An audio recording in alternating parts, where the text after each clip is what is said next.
Mistikus Channel. Selamat datang. Vlog Jalan Cinta Sang Sufi. Kisah Sufi. Daud At-Tai, keteguhan hati di Jalan Sufi. Abu Sulaiman Daud bin Nusyair At-Tai dari Kufah adalah seseorang yang sangat termasyhur kepintarannya. Ia pernah menjadi murid Abu Hanifah, dan setelah diperkenalkan dengan jalan pertapaan oleh Habib Ar-Rai, ia membuang semua buku-buku yang dimilikinya ke sungai Eufrat. Ia meninggal dunia antara tahun 160 Hijriah, 777 dan 782 Masehi. Kepapaan Daud At-Tai. Sejak kecil batinnya dicekam duka sehingga ia sering menghindarkan diri dari pergaulan. Yang menyebabkan pertaubatannya adalah seorang wanita yang sedang berkabung, yang membacakan, "Pipimu yang manakah yang telah mulai kendur? Dan matamu yang manakah yang mulai kabur?" Kesedihan mencekam batinnya dan kegelisahan tak dapat diatasinya. Dalam keadaan seperti inilah ia belajar di bawah bimbingan Abu Hanifah. "Apakah yang telah terjadi terhadap dirimu?" tanya Abu Hanifah kepadanya. Daud pun mengisahkan pengalamannya. Kemudian dia menambahkan, "Dunia ini tidak dapat menarik hatiku lagi. Sesuatu telah terjadi di dalam diriku, sesuatu yang tak dapat ku mengerti, yang tak dapat dijelaskan oleh buku-buku ataupun keterangan-keterangan para ahli yang kutemukan. Hindarkanlah manusia-manusia lain," Abu Hanifah menyarankan. Maka Daud berpaling dari manusia-manusia lain dan mengunci diri di dalam rumahnya. Setelah lama berselang barulah Abu Hanifah datang mengunjunginya. Wah, caranya bukan dengan bersembunyi di dalam rumah tanpa mengucapkan sepatah kata pun juga. Yang harus engkau lakukan adalah duduk di kaki para imam dan mendengarkan ajaran-ajaran mulia yang mereka kemukakan. Tanpa mengucapkan sepatah kata jua pun engkau harus mencamkan segala sesuatu yang mereka kemukakan itu.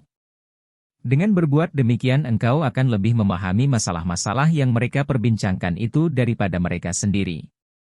Setelah menyadari maksud dari kata-kata Abu Hanifah itu, Daud kembali mengikuti pelajaran-pelajarannya. Setahun lamanya ia duduk di kaki para imam, tanpa mengucapkan sepatah kata, menerima keterangan-keterangan mereka dengan tekun, dan cukup dengan mendengarkan saja tanpa memberi atau mengajukan tanggapan. Setelah berakhir masa setahun itu Daud berkata, "Ketekunanku dalam setahun itu adalah sama dengan 30 tahun bekerja keras." Kemudian ia bertemu dengan Habib Ar-Rai, yang membawanya ke jalan para mistik. Jalan ini ditempuhnya dengan tawakal, buku-buku yang dimilikinya dilemparkannya ke dalam sungai, kemudian ia mengasingkan diri dan membuang segala harapan dari manusia-manusia lain. Daud menerima uang sebanyak 20 dinar sebagai warisan. Jumlah ini dihabiskannya dalam waktu 20 tahun. Beberapa orang syaikh mencela perbuatannya itu. "Di atas jalan ini harus memberi, bukan menabung untuk diri sendiri," kata mereka. "Dengan uang sebanyak ini aku dapat menenangkan diriku. Uang sebanyak ini cukup bagi diriku hingga mati nanti," jelas Daud. Daud menjalani kehidupan yang demikian prihatin sehingga untuk makannya ia sering mencelupkan roti ke dalam air, kemudian mereguk air itu, sambil berdalih, "Sebelum memakan roti ini aku masih sempat membaca 50 ayat Al-Quran. Mengapa harus kusia-siakan hidupku ini?"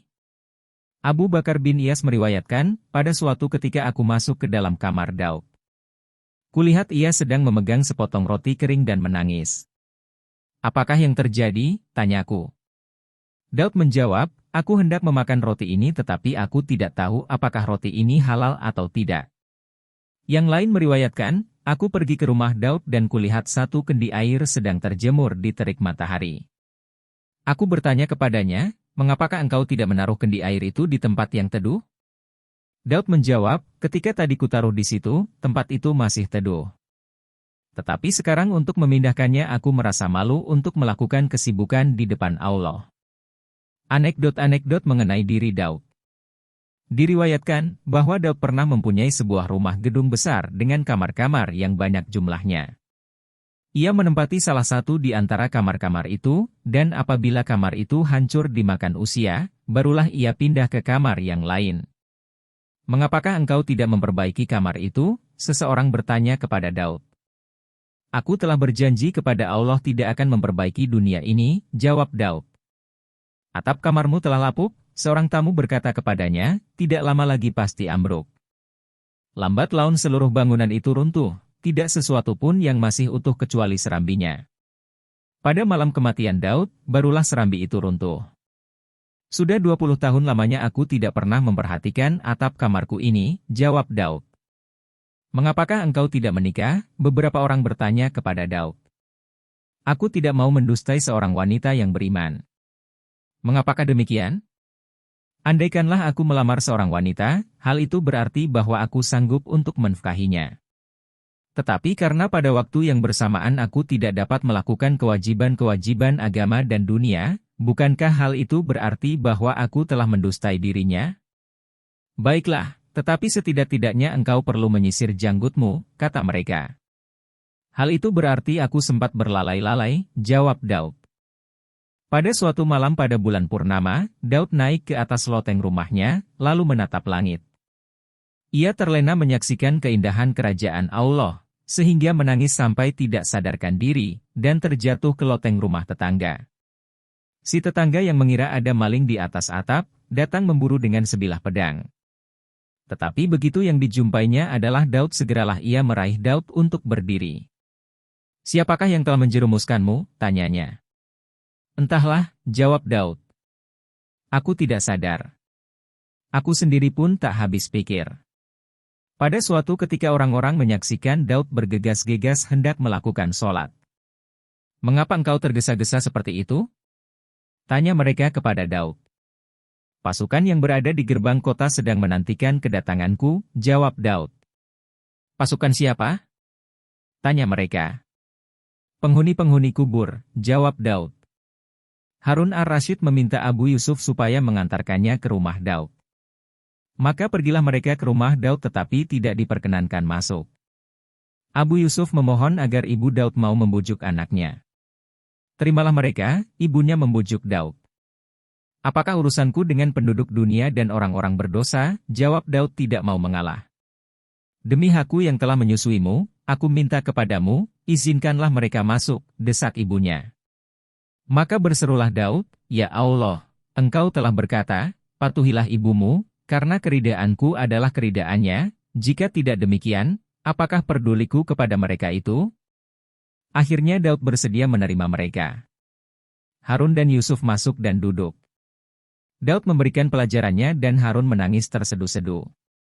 Ketika hendak kembali ke istana, Harun meletakkan sekeping mata uang emas sambil berkata, uang ini adalah halal. Ambillah uang itu kembali, cegah Daud. Aku tidak memerlukan uang itu. Aku telah menjual sebuah rumah yang kuterima sebagai warisan yang halal dan hidup dengan uang penjualan itu. Aku telah bermohon kepada Allah, jika uang itu telah habis, agar Dia mencabut nyawaku, sehingga aku tidak akan membutuhkan bantuan dari seorang manusia pun. Aku berkeyakinan bahwa Allah telah mengabulkan permohonanku itu. Harun ar-Rasyid dan Abu Yusuf kembali ke istana. Kemudian Abu Yusuf mendatangi orang yang diamanahkan uang itu oleh Daud dan bertanya, masih berapakah uang Daud yang tersisa? 2 dirham, jawab orang itu. Setiap hari Daud membelanjakan 1 sen uang perak. Abu Yusuf membuat perhitungan. Beberapa hari kemudian di dalam masjid di depan semua jamaah ia mengumumkan. Hari ini Daud meninggal dunia. Setelah diselidiki ternyatalah bahwa kata-kata Abu Yusuf itu benar. Bagaimana engkau mengetahui kematian Daud? Orang-orang bertanya kepada Abu Yusuf. Aku telah memperhitungkan bahwa pada hari ini Daud tidak mempunyai uang lagi. Aku tahu bahwa doa Daud pasti dikabulkan Allah. Jika Anda menyukai Mistikus Channel silahkan like, komen, share dan subscribe serta nyalakan tanda lonceng untuk mengikuti update terbaru. Terima kasih.